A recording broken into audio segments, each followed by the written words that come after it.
1. You'll hear someone booking transport for a trip. First, you have some time to look at questions 1 and 2.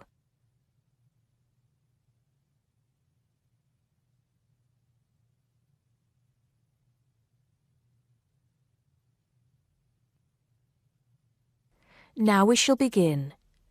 You should answer the questions as you listen, because you will not hear the recording a second time. Listen carefully and answer questions 1 and 2. Good morning, Burnham Coaches. Sarah speaking. How can I help you? Yes. Good morning. I'm a teacher at the Down Language School. We have a bit of a problem, and I was wondering if you could help us out. What is the problem exactly? Well, we normally take our students on an excursion at the end of their course. But unfortunately, the coach firm we normally use has let us down. It seems they've gone out of business. I'm sorry to hear that. I suppose you are looking for a replacement. Well, yes. We won't need a very large coach, actually. There will be 30 students and 4 teachers. So that's 34 in all. And what dates did you have in mind? The last Saturday and Sunday of this month. That's the 28th and 29th. The 28th and 29th. Does that mean you are planning to stay somewhere overnight? That's right. Actually, we want to do the same excursion that we do every year. We usually visit Stonehenge, Salisbury, and stay overnight in Bath. It's a historical tour, really. It sounds interesting. Let me just see what we have available. Oh dear, I'm afraid all our coaches are booked out for the 28th. It's the busiest time of the year for us, actually. I was afraid that would be a problem. But you have a coach available for the 29th? Yes, we do. And it's available for the 30th as well, if that's any help to you. I'm afraid not. Sunday is the last day. The students go home on Monday. I think we'll just have to change our plans a bit and leave out Salisbury. It's a shame, but I don't think we can fit in all 3 places in one day. So you would like to book the coach for the 29th, visiting Stonehenge and Bath, is that right? Yes, I think so. Before you hear the rest of the conversation, you have some time to look at questions 3 to 10.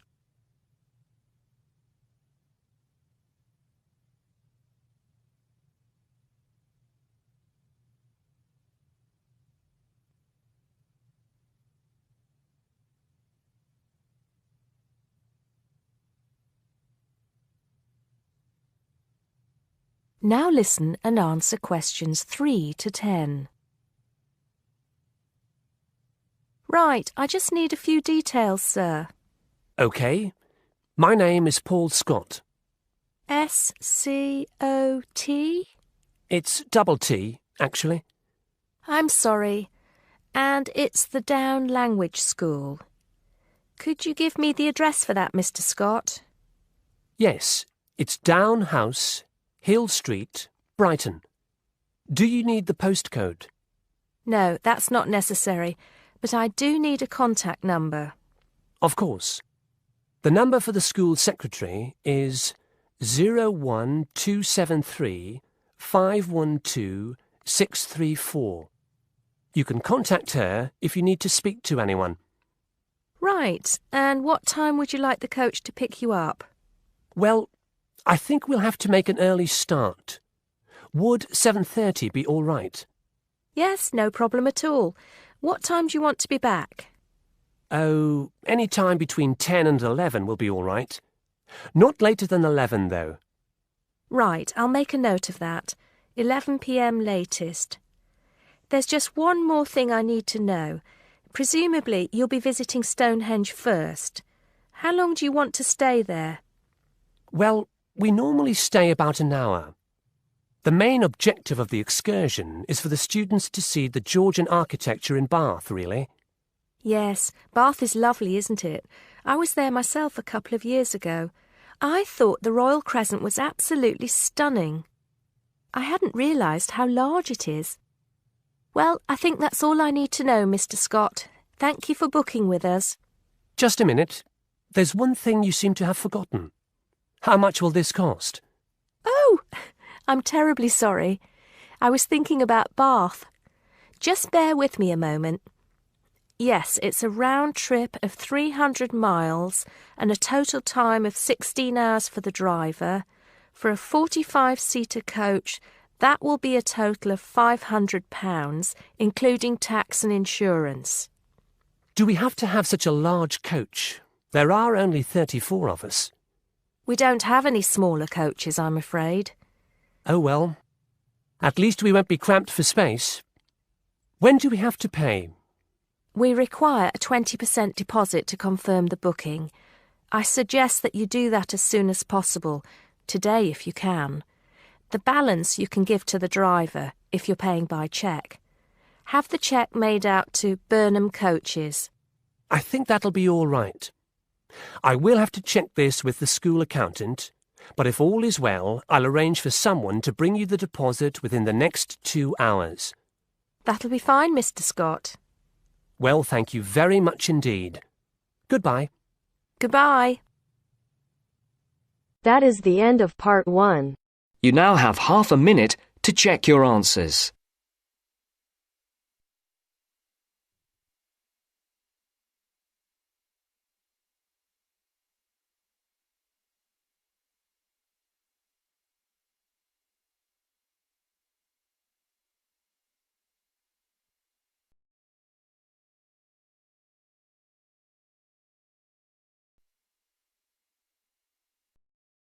Now turns to part 2. Part 2. You are going to hear some announcements made to a group of people who are planning a trip to Greece. First, you have some time to look at questions 11 to 15.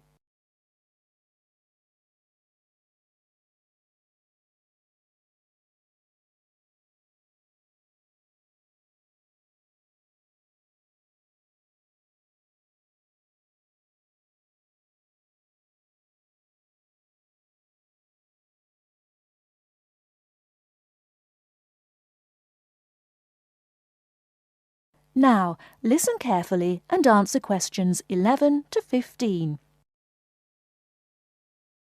Good morning, everyone. I'm getting very excited about this trip to Greece, and I'm sure you are too. As you know, we didn't have all the details at our last meeting, but I can give them to you now. We'll leave London Gatwick Airport on British Airways next Wednesday. Please be sure to be at the airport by 6:30. I know it's early, but our departure time is 8:25 a.m. We're quite a large group and we don't want to have any hassles. Please be sure to have all your travel documents ready. We'll arrive in Athens at 2:25 in the afternoon and there'll be a vehicle there to meet us. It'll be a full-sized coach so everyone can travel together. We'll spend 3 full days in our hotel in Athens, although we're only being charged for 2 nights accommodation, which is good news. The second day we'll go to the National Archaeological Museum to see the enormous collection of ancient Greek works of art, antiques, statues, a brilliant display. We'll eat out at a typical Greek restaurant on Thursday night. It's going to be a very busy time in Athens. Friday morning and afternoon we'll visit historic sites, but we have nothing planned for the rest of the day. On Saturday we're off to the islands, the Greek islands of ancient myth and modern romance. Now the big news. At first we thought we'd take the ferry, but we've been very lucky to secure a sailing boat, which is big enough for all of us. I'm really excited about this part of the trip because we'll see the islands to the best advantage and we'll be able to cruise around and sleep on board.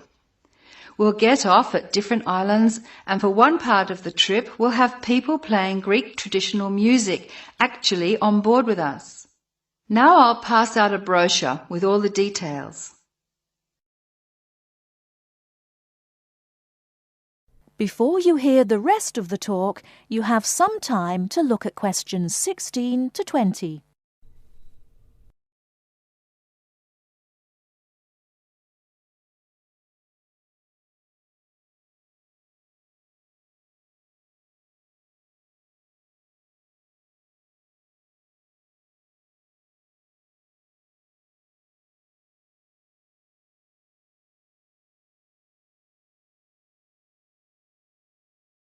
Now listen and answer questions 16 to 20.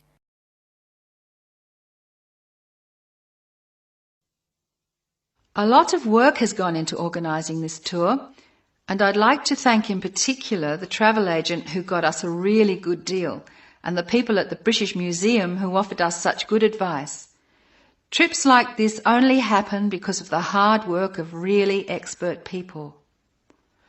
As you know, we have planned a gathering for when we return. I have a list of things which the committee would like you to bring to the party. They are your pictures and something to eat for everyone to share. You are almost bound to have people ask what we have in common and why we're travelling as a group. I suppose the answer is that we're interested in learning about old societies and vanished cultures, and we all enjoy travelling. Of course we enjoy fine food too, but that's not as important. Oh, I nearly forgot the last piece of information. You'll see there are labels which I have passed around for you to put on all your luggage. Could you fill them in, please? On the top line, please write Greek tour, and on the lower line, write in block letters, I mean uppercase, the letters AA and the number 3. That's AA3. We need to have these labels clearly displayed to help the baggage handlers keep our luggage together on the different parts of our trip, so please don't take them off.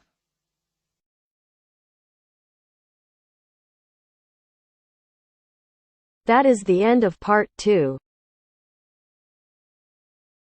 You now have half a minute to check your answers.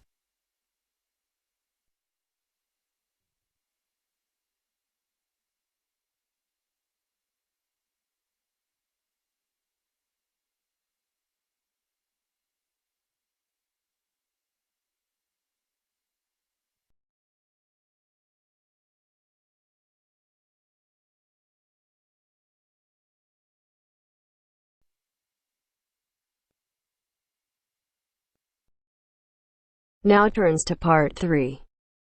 Part 3. You will hear somebody talking to a group of students about a university language centre. Listen carefully and answer questions 21 to 24.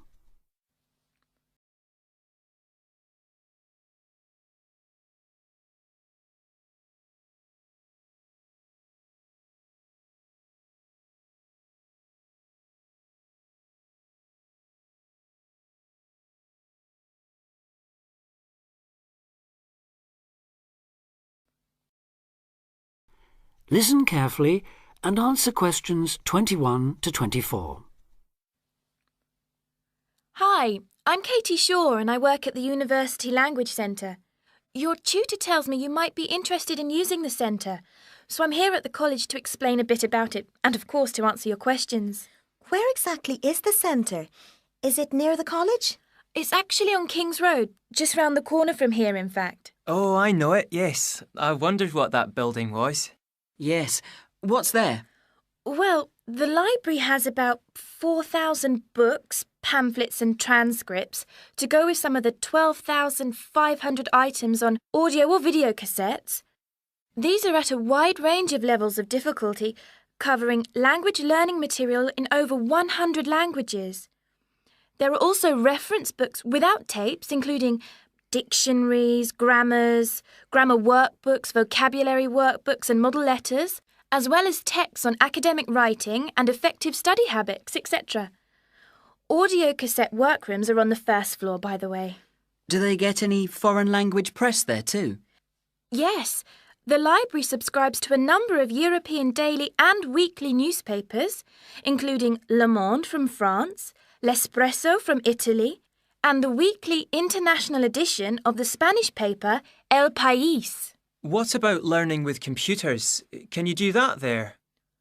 CALL, or Computer-Aided Language Learning, is available on the first floor. How many PCs are there? Counting both Macintosh and PC platforms, there are 9 at present. There are materials in over 15 different languages, and new material and language categories are being added as library funds permit. The programmes cover verb drills, grammar exercises, activities to accompany multimedia textbooks, pronunciation, translation, and some multimedia applications. The same hardware permits access to the internet with its many language learning and discussion sites. What about TV? That's a good way of learning a language too. Yes, definitely, we agree.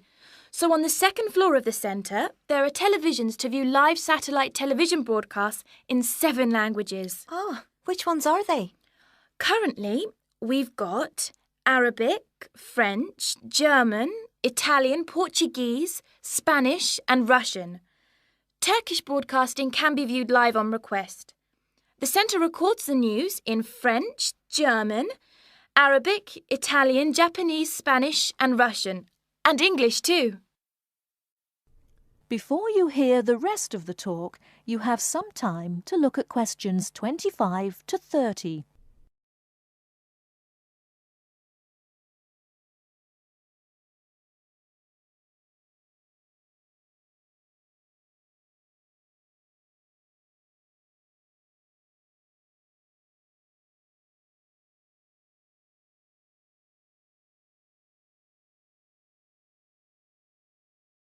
Now listen and answer questions 25 to 30.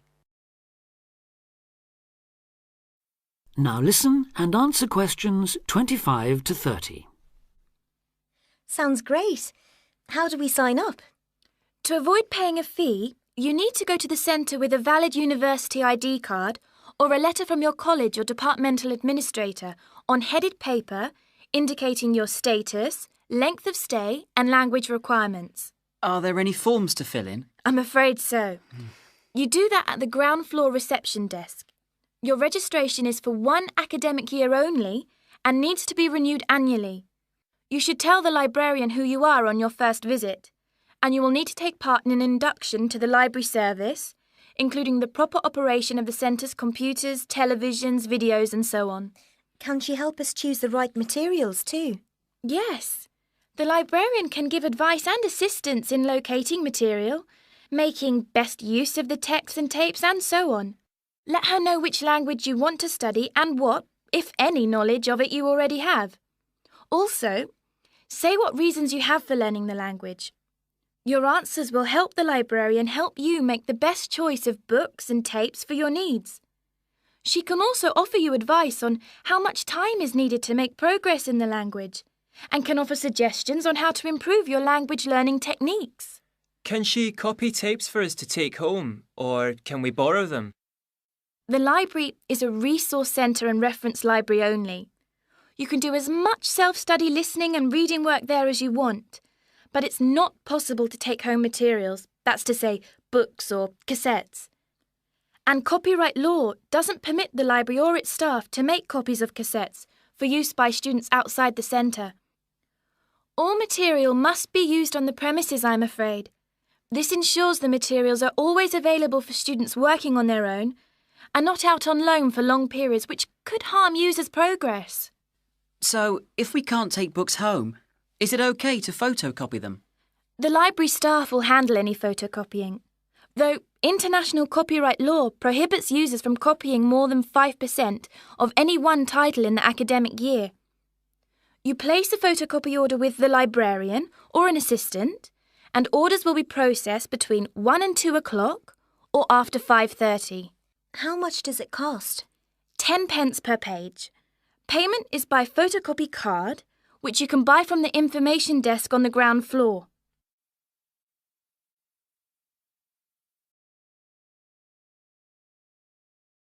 That is the end of part 3. You now have half a minute to check your answers.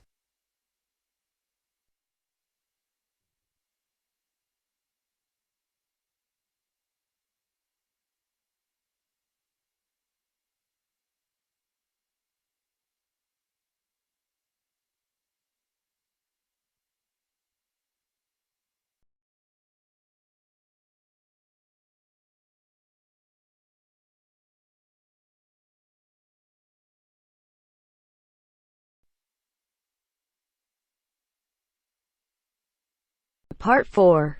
Part 4. Complete the notes below. Use no more than 3 words for each answer. First, you have some time to look at questions 31 to 40.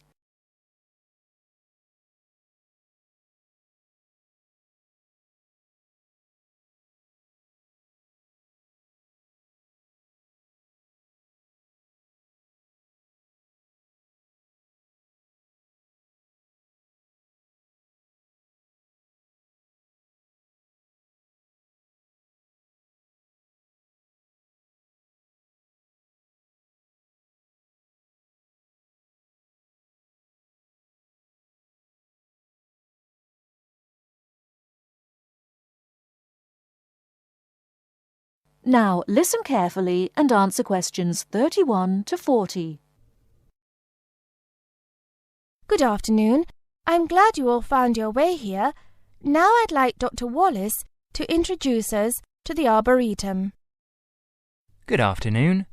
Although at first glance the Arboretum may look like a park, it is a research and teaching facility that also provides a place for people to develop a positive relationship with nature.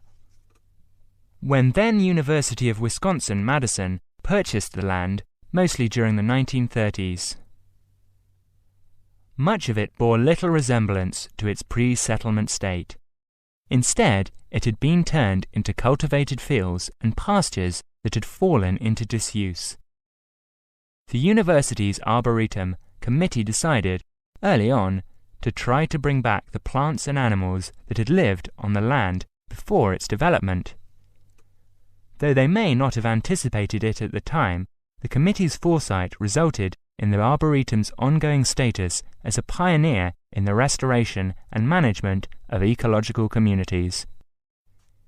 In focusing on the re-establishment of historic landscape, particularly those that predated large-scale human settlement, they introduced a whole new concept in ecology: ecological restoration. The process of returning an ecosystem or piece of landscape to a previous, usually more natural, condition. Madison was a fast-growing city in the 1920s. Fortunately, some leading citizens recognized the need to preserve open space for Madison's residents.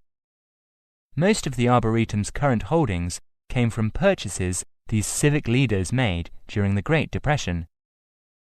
In addition to inexpensive land, the Depression brought a ready supply of hands to work it. Between 1935 and 1941, crews from the Civilian Conservation Corps were stationed at the Arboretum and provided most of the labor needed to begin establishing ecological communities within the Arboretum.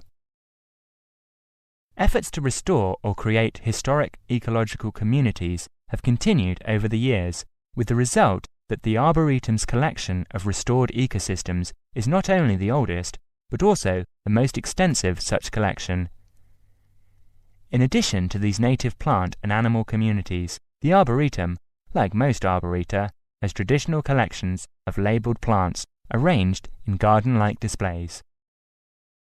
These horticultural collections, featuring trees and shrubs of the world, are the state's largest woody plant collections. That is the end of part 4. You now have half a minute to check your answers.